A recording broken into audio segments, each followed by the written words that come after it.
नमस्कार मंडळी. माय मराठी यूकेच्या माय talk season 3 episode 8मध्ये तुमचे सर्वांचे हार्दिक स्वागत.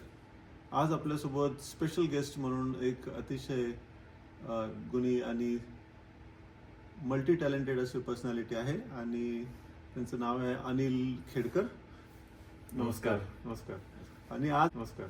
आणि आज आपण अनिल खेडकरचा जो प्रवास आहे, इंडियावरून लंडनला आलेले आहेत आणि त्याच्यानंतर त्यांचा जो प्रवास आहे अनिल खेडकर या नावातून अनिल माऊलीपर्यंतचा जो प्रवास झालेला आहे त्याच्याबद्दल आपण आज बोलणार आहोत.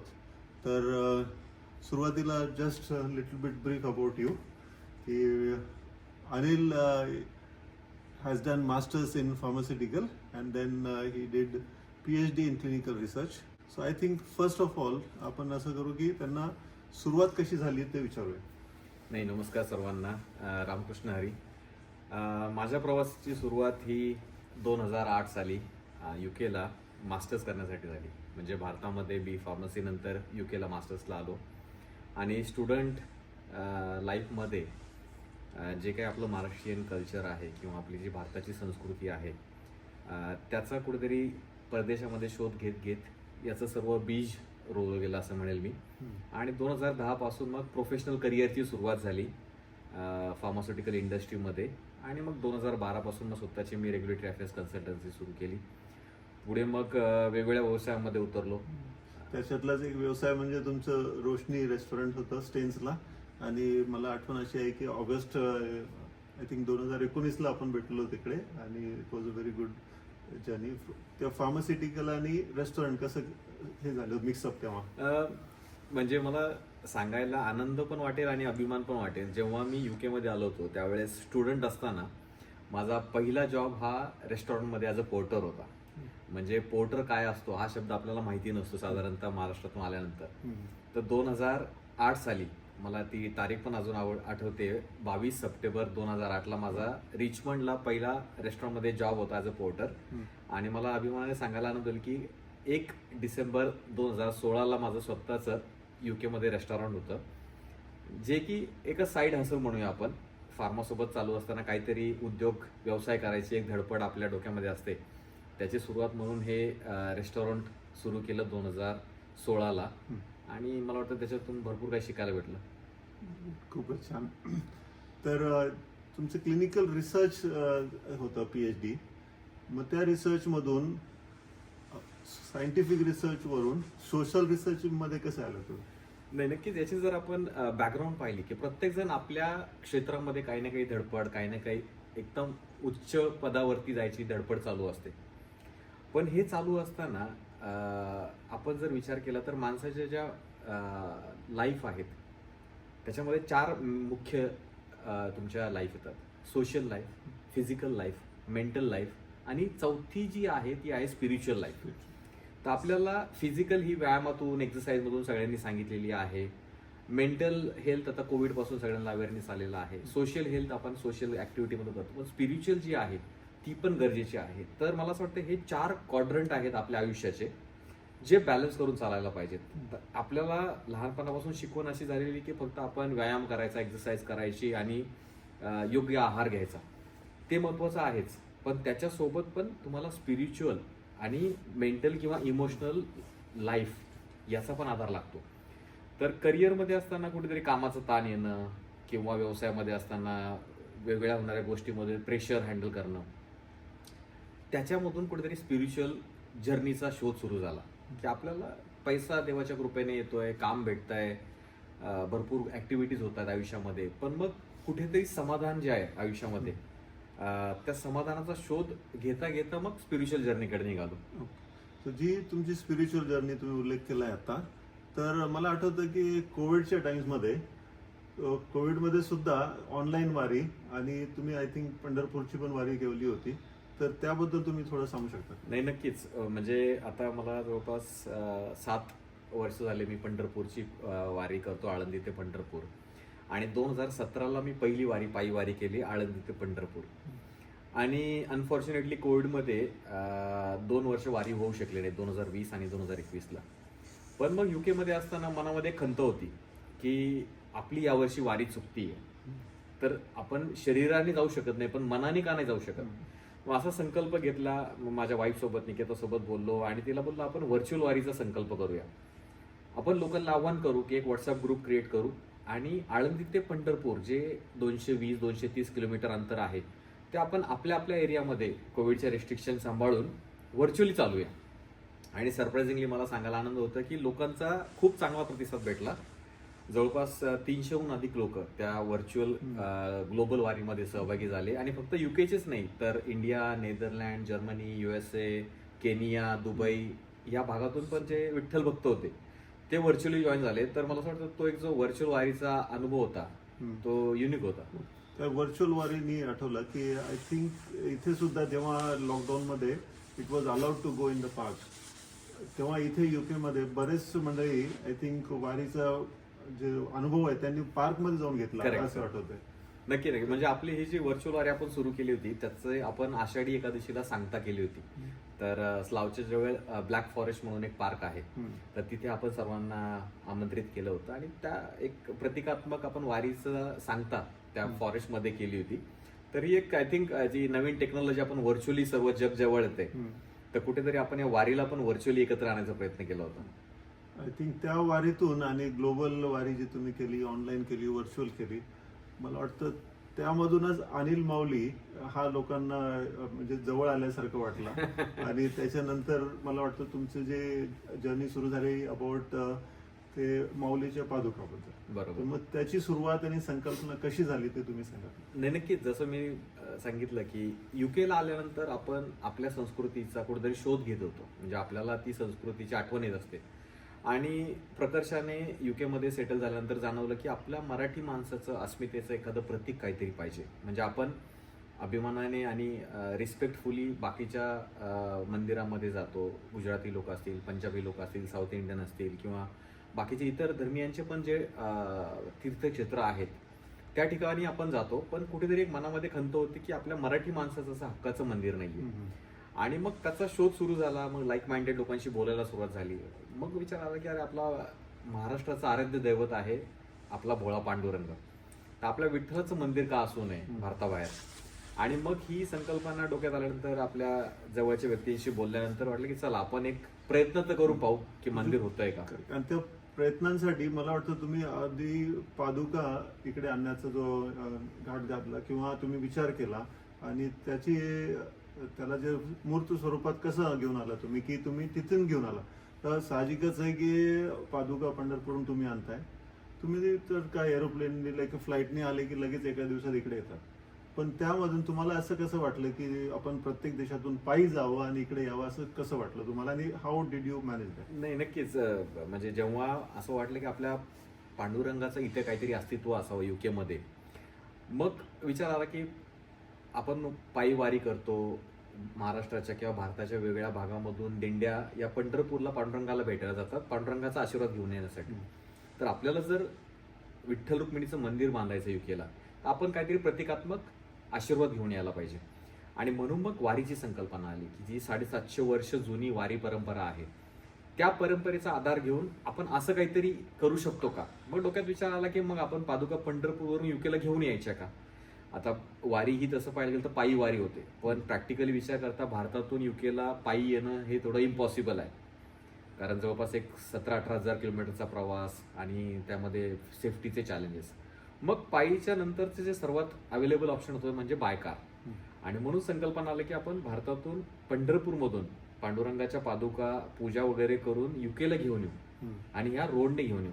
म्हणून ती संकल्पना आली आणि मग बाय रोड हा आपल्या वारीच्या परंपरेला मिमिक करण्यासाठीचा एक संकल्प उभा राहिला. आणि त्याची सुरुवात जी तुम्ही पादुकांचा जो प्रवास सुरू झाला तर त्याची तारीख पंढरपूरहून सुरू झाली ती आणि त्याचा जो प्रवास आहे ते जरा तुम्ही ब्रीफमध्ये थोडं सांगू शकाल? नाही नक्कीच. हा जो आपला प्रवास होता हा 14 एप्रिल 2025 ला सुरू झाला आणि हा रोमांचकारी प्रवास होता. म्हणजे आपण 2 खंडांना जोडणारा प्रवास केला, आशिया आणि युरोप. तर 14 एप्रिल आपली वारी सुरू झाली आणि 22 जूनला ती युकेला पोहोचली. तर हा प्रवास आपला पंढरपूरवरून विधिवत पूजा करून पुढे बारामती, पुणे, अहिल्यानगर, संभाजीनगर, नागपूर मार्गे मध्य प्रदेश, UPला गेला आणि 19 एप्रिलला आपण भारत सोडून नेपाळमध्ये प्रवेश केला. मग नेपाळ नंतर आपण Tibet, China, Kyrgyzstan, Uzbekistan, Kazakhstan, Russia, Georgia, Turkey Serbia, Bulgaria, Croatia, चेक Republic, Hungary, Slovakia, Germany, Luxembourg, Belgium, France आणि फायनली आपण डोवरला युकेच्या बॉर्डरला 21 जूनला पोहोचलो आणि 22 जूनला आपण युकेच्या टावर ब्रिजला आपल्या वारीची ही सांगता केली. तर टोटल हा जो प्रवास होता हा 22 देश किती दिवस लागले? आणि 70 दिवस, 70 22 देश 70 दिवस आणि साधारणतः एक 18,000 किलोमीटरचा हा प्रवास होता.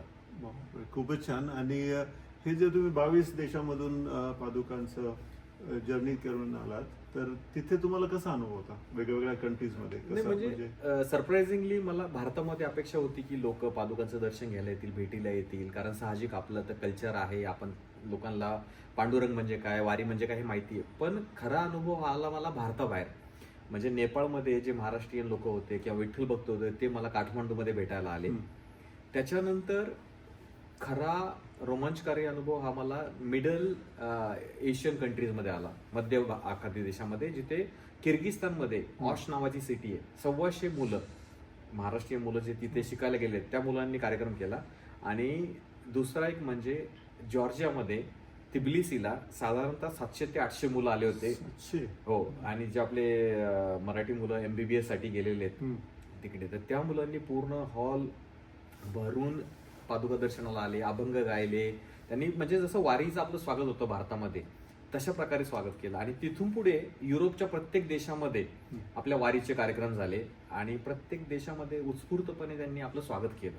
हा एक रोमांचकारी होता की UK मध्ये आणि भारतामध्ये आपण अपेक्षा करू शकतो की एक आपली कर्मभूमी आहे आणि एक जन्मभूमी आहे, पण मध्ये जे देश होते तिथे जो मिळालेला अनुभव होता हा अनपेक्षित होता. गुड. आणि मग इथे तुम्ही टावर ब्रिजला पण आले, सगळं झालं, कार्यक्रम झाला. आणि मग इथल्या डिफरंट प्लेसेस इन UK तुम्ही पादुका दर्शनचा कार्यक्रम ठेवला, तर तो अनुभव वेगळ्या वेगळ्या ठिकाणीचा. आणि त्याच्यानंतर मग आपलं एक विठ्ठल रुक्मिणी टेम्पल जे तुम्ही स्थापना करण्याचा विचार केला, तर त्या जर्नीतून विठ्ठल रुक्मिणी मंदिरपर्यंत तो विचार आणि तो प्रवास थोडासा तुम्ही सांगू शकता? म्हणजे 22 जूनला आपण वारीची सांगता केल्यानंतर बऱ्याचशा शहरांमधून UKच्या एक मागणी झाली की आम्हाला पादुकांचं दर्शन घ्यायचंय, पण आम्ही लंडनला येऊ शकत नाही वेळेअभावी किंवा बाकीच्या प्रायोरिटीजमुळे. मग आपल्याला विचार आला की आपण ही पादुका जर्नी जी आहे ती अक्रॉस UK का घेऊन जाऊ नये. मग आपण मंडळांना कॉन्टॅक्ट करायला सुरुवात केला. आणि सरप्राइझिंगली मला सांगायला आवडेल की मी जवळपास 15-16 वर्ष UK मध्ये राहतोय, पण तरी पण मला माहिती नव्हतं की 45 पेक्षाही जास्त महाराष्ट्रीयन मंडळ किंवा छोटे मोठे ग्रुप हे अक्रॉस UK आहेत. आणि अशा ठिकाणी पादुका गेल्या की जिथे आपल्याला माहिती पण नव्हतं. म्हणजे गन्झी आयलँड जिथे आपल्या पादुकांचा कार्यक्रम झाला, Manchester, Birmingham, Liverpool, Leeds, Edinburgh, Aberdeen, म्हणजे अक्रॉस UK ज्या मेजर सिटीज आहेत त्या ठिकाणी 2025 मध्ये 85 कार्यक्रम आपल्या पादुका दर्शनाचे झाले. छोटे मोठे असे सगळे कार्यक्रम मिळून मला असं वाटतं की साधारणतः आपण 1 लाखापेक्षा अधिक लोकांपर्यंत पादुकाचं दर्शनाचा योग घडून आणला. आणि त्याने अचीव असं झालं की जे आपले विठ्ठल भक्त होते फक्त UK मध्येच नाही, तर जे आपण पंढरपूरवरून आपण UKला जो पादुका घेऊन आलो, ते जे विखुरलेले मराठी बांधव किंवा विठ्ठल भक्त होते यांना एका माळेमध्ये जोडायचं काम या वारीने केलं. आणि सिमिलरली जसं मी UK मध्ये बोललो की प्रत्येक शहरामध्ये छोटे मोठे ग्रुप, मंडळ किंवा संघटना आहेत, पण त्यांचं एकमेकांसोबत कोलॅबरेशन किंवा एकमेकांसोबतचं देवाणघेवाण ही त्या प्रमाणात कमी होती. पण मला असं वाटतं या वारीच्या संकल्पनेतून कुठेतरी ते मंडळ कनेक्ट व्हायला एक सुरुवात झालेली आहे. आणि हे तुम्ही जे आता सांगितलं अनिल माऊली की तुम्ही एक माळेची कल्पना दिली तुम्ही आणि तुम्ही जोडले सगळ्यांना, तर मी तुम्हाला हे सांगू शकतो की लाईक आपल्याला माहिती आहे की माऊलीचे जे भक्त असतात सगळ्यांना माळकरी असा शब्द आहे महाराष्ट्रामध्ये. तर I think you have aptly describe about this one. तर आता तो पादुकांचं दर्शन झालं, सगळ्यांचं भेटीगाठी झाल्या, त्याच्यानंतर असं तुम्हाला असं वाटलं की आपल्याला आता हे विठ्ठल रुक्मिणी टेम्पल बनवायचं आहे इथे UK मध्ये, तर त्याच्यासाठी मग तुम्ही कसा प्रयत्न केला आणि मग कशी साथ मिळाली सगळ्यांची? आणि जो प्रवास तुम्ही जुलै कधी आला होता तुम्ही डोव्हरला? 22 जून. 22 जून. आणि आता रिसेंटली मी सांगणार नाही आहे व्ह्युअर्सला, अनिल माऊली स्वतःच सांगतील की 22 जून 2025 पासून आता मार्च 2026 पर्यंतचा जो प्रवास आहे आणि त्याच्यामध्ये काय अचीव्ह केलं त्यांनी. आणि डॉक्टर अनिल खेडकर त्याच्यानंतर अनिल माऊली, आणि त्याच्यानंतर जे विठ्ठल भक्त जे आहेत पूर्ण इंग्लंडमध्ये, UK मध्ये जे आहेत, त्यांना सगळ्यांना मिळून त्यांनी एक माळ गुंफलेली आहे. आणि त्या गुंफलेल्या माळेतून माऊली भवनाची संकल्पना आलेली आहे. आणि तीच तुम्ही आता तुम्हाला डिस्क्राईब करा की कसं झालं ते. नक्कीच. म्हणजे ही जी माळेची संकल्पना तुम्ही सांगताय त्यात मला एक आवर्जून सांगावं लागेल की या माळेची सुरुवात खरी ऍक्च्युली पांडुरंगाच्या आशीर्वादाने झाली. जेव्हा मी पंढरपूरवरून पादुका घेऊन निघालो तेव्हा तिथल्या पुजाऱ्यांनी मला सांगितलं की हे खूप मोठं काम आहे आणि ते पेरण्यासाठी तुम्हाला शक्ती लागणार आहे. आणि ती शक्ती म्हणजे माझ्या गळ्यामध्ये पांडुरंगाच्या गळ्यातली माळ त्यांनी दिली. आणि मला असं वाटतं तिथूनच जर्नीची खऱ्या अर्थाने सुरुवात झाली. UK मध्ये पादुकांचे कार्यक्रम झाले, लोक जोडले गेले, पण पुढे जो आपण संकल्प घेतला होता, जसं सुरुवातीला बोललो की आपल्याला आपलं हक्काचं एक मंदिर पाहिजे किंवा आपलं एक सेंटर पाहिजे जिथे आपल्या संस्कृतीचा आपण जो वारसा आहे तो जगासमोर घेऊन जाऊ शकू. तर मग या कार्यक्रमामधून अचीव काय झालं, तर जे आपण वेगवेगळ्या भागामध्ये कार्यक्रम केले त्याच्यातून मला सांगायला आनंद होतो की मागच्या वर्षी आपण विदिन 4 months 175,000 पाऊंड, 1,75,000 पाऊंड आपण डोनेशन रेज केलं मंदिरासाठी. म्हणजे फक्त 4 ते 5 महिन्यामध्ये ही देणगी मिळाली. आणि त्याच्या पुढे जाऊन जसं आपण जागा शोधत होतो वेगवेगळ्या भागामध्ये, आपण ओपन लँड, कमर्शियल बिल्डिंग वगैरे किंवा F1 प्रॉपर्टीज पाहत होतो, तर पांडुरंगाच्या रुक्मिणी मातेच्या आशीर्वादाने आपल्याला एक कमर्शियल प्रिमायसिस भेटली. आणि मला आपल्या व्ह्युअर्सला माय मराठी तर्फे एक सांगायला आनंद होत आहे की आपण आत्ताच 4 मार्चला आपल्या हक्काची अशी जागा 5,500 स्क्वेअर फूटमध्ये माऊली भवन या नावाने आपण कमर्शियल बिल्डिंग विकत घेतलेली आहे. आणि मला असं वाटतं की एवढ्या छोट्या स्पॅनमध्ये म्हणजे विदिन 6 month आपली जी चॅरिटी आहे 10 जुलैला स्थापन झाली UK मध्ये, आणि जानेवारीमध्ये आपण त्या प्रॉपर्टीसाठी विविंग करून त्याला ऑफर दिली. तर विदिन 6 month एखाद्या ऑर्गनायझेशनची स्वतःची हक्काची जागा होणं ही आपल्यासाठी एक अचिव्हमेंट आहे. आणि हे पांडुरंगाचे आशीर्वाद आहेत. आणि डॉक्टर साहेब मला याच्यासोबत एक अजून एक आवर्जून सांगावं असं वाटतं आणि सगळ्या व्ह्युअर्सला एक सांगावं असं वाटतं की आपल्या मराठी माणसांसाठी ना एक हक्काची आणि अभिमानाची गोष्ट म्हणजे 2 फेब्रुवारीला आपण लोकांना आव्हान करायला सुरुवात केलं, कारण ही ऑप्शनमध्ये प्रॉपर्टी होती, आपल्याला 4 आठवड्यामध्ये ही कम्प्लीट करायची होती ऑप्शन. तर 2 फेब्रुवारीला आपण लोकांना आव्हान केलं की मंदिराला तुम्ही विना व्याजी कर्ज द्या आणि आपण ते मंदिराच्या देणगीतून बाकीच्या उपक्रमातून तुम्हाला परत देऊ. 24 फेब्रुवारीला आपल्या मंदिरासाठी 400K लागत होते, 4 लाख पाऊंड, ते विदिन 21 days लोकांनी गोळा केली. म्हणजे आपण म्हणतो की मराठी माणूस मराठी माणसाच्या मदतीला येत नाही, पण हे एक आपल्याला एक्सेप्शन आहे जे की आपण आवर्जून सांगायला पाहिजे की 21 दिवसामध्ये 400K माणूस रेज करू शकतो. ते लोन असू द्या, देणगी असू द्या, पण द्यायची जी प्रवृत्ती आहे ती या माध्यमातून पुढे आलेली आहे. त्याच्यात माऊलीची भावना आहे, त्याच्यामध्ये माऊलीची भावना आहे, आपल्या संस्कृतीसाठी आपल्या कम्युनिटीसाठी काहीतरी करायची एक इच्छा आहे. आणि एक आपली माऊलीसाठी आणि सगळ्या म्हणजे भक्तांसाठी एक चांगली जागा होईल तिथे सगळेजण भेटू शकतो. आणि मग त्याचं नाव तुम्ही असं ठरवलं की सांगून द्या तुम्ही काय. नाही म्हणजे कसं झालं ते? याचं आपल्याला मंदिर भेटण्यासाठी लिगल फॉर्मॅलिटीज खूप जास्त आहेत, परमिशन भेटणं, पण आपल्यासाठी मंदिर हे अल्टिमेट गोल आहे, पण आपल्यासाठी एक असं केंद्र आहे की ज्या ठिकाणी आपण हक्काने येऊन आपले भजन कीर्तन, आपले सुखदुःख, आपली संस्कृती एकमेकांसोबत आनंदाने शेअर करू शकतो. म्हणून जी आपण वास्तू घेतलेली आहे त्या वास्तूचं नाव आपण हे माऊली भवन ठेवलंय. माऊली म्हणजे आपण आपल्या आईला माऊली म्हणतो, ज्ञानेश्वर महाराजांना माऊली म्हणतो, विठ्ठलाला माऊली म्हणतो. माऊली हे प्रत्येकामध्ये आहे. वारीमध्ये जे लोक चालतात ते प्रत्येकाला माऊली म्हणून हाक मारतात, कारण तो आपला असतो. प्रत्येकामध्ये जो माऊली आहे त्याला आपण तो आदराने माऊली म्हणतो. तर म्हणून आपण याला माऊली भवन नाव देतोय त्या प्रिमायसिसला. आणि हे सर्वांचं घर आहे. भवन म्हणजे आपलं घर म्हणतो आपण. तर हे कोणी एकट्या विठ्ठल रुक्मिणी ट्रस्टीचं किंवा अनिल खेडकरचं नाहीये, हे प्रत्येकाचं भवन आहे. हक्काने या आणि इथे आपल्या संस्कृतीचा आनंदाने आपण उत्सव साजरा करूया. खूपच छान. आणि हे माऊली भवनला सगळ्यांनी इथल्या माऊली भक्तांनी, विठ्ठल रुक्मिणी भक्तांनी जे खारुताईचा वाटा सगळ्यांनीच अर्पण केलेला आहे. आणि त्यामुळे आज माऊली भवन ही आपल्या इंग्लंडमध्ये लंडन इथे स्थापित झालेली आहे.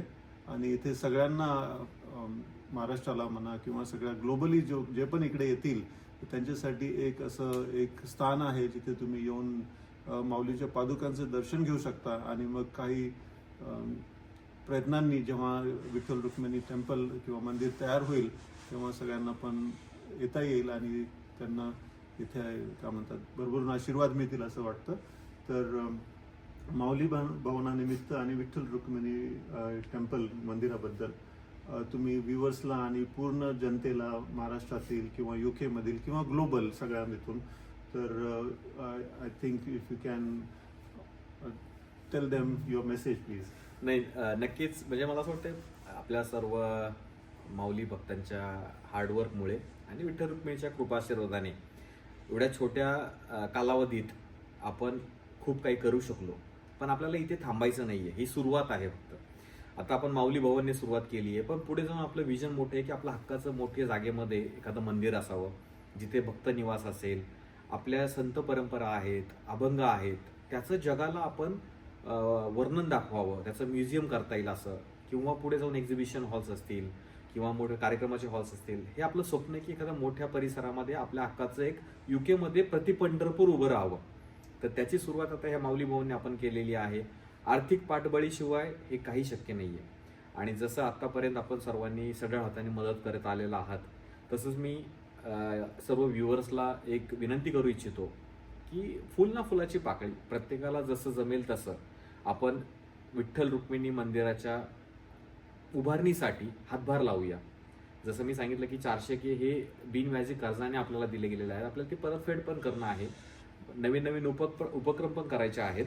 तर जसं जमेल तसं प्रत्येकाने सहभागी होऊया. विठ्ठल रुक्मिणी .org आपली वेबसाईट आहे, त्या वेबसाईटवरती ऑनलाईन डोनेशनसाठी लिंक्स आहेत, बँक डिटेल्स आहेत. तुम्ही 1 पाऊंड द्या किंवा 1 लाख पाऊंड द्या, ती सेवा पांडुरंगापर्यंत पोहोचतीये, हे खूप महत्त्वाचं आहे. तर तुम्हाला आव्हान करतो, या कार्यामध्ये सगळ्यांनी एकत्र येऊया आणि आपल्या स्वप्नाला स्फूर्ती देऊया. खूप खूप धन्यवाद अनिल माऊली, तुम्ही आपल्या माय मराठी UKच्या माय टॉक शोमध्ये आलात आणि सगळ्या व्ह्युअर्सशी तुम्ही छानपैकी गप्पा मारल्या. आणि अपार्ट फ्रॉम दॅट माऊली भवनची जी स्थापना झालेली आहे त्याबद्दल सांगितलं आणि विठ्ठल रुक्मिणी जे टेम्पल तुम्ही असं अस्तित्वात आणण्याचं जो स्वप्न बघितले त्या दिशेने जे वाटचाल होईल त्याच्यामध्ये सगळेजण आम्ही सोबत आहोत तुमच्यासोबत आणि wish you all the best for your future. आणि मी व्ह्युअर्सला पण सांगू इच्छितो की आपण त्यांना लिंक या व्हिडिओच्या मार्फत देऊ, तुम्ही त्याला कॉन्टॅक्ट करू शकता आणि कुठलीही अडचण असेल किंवा काही असेल तरी यू कॅन कॉन्टॅक्ट अनिल माऊली. धन्यवाद. रामकृष्ण हरी.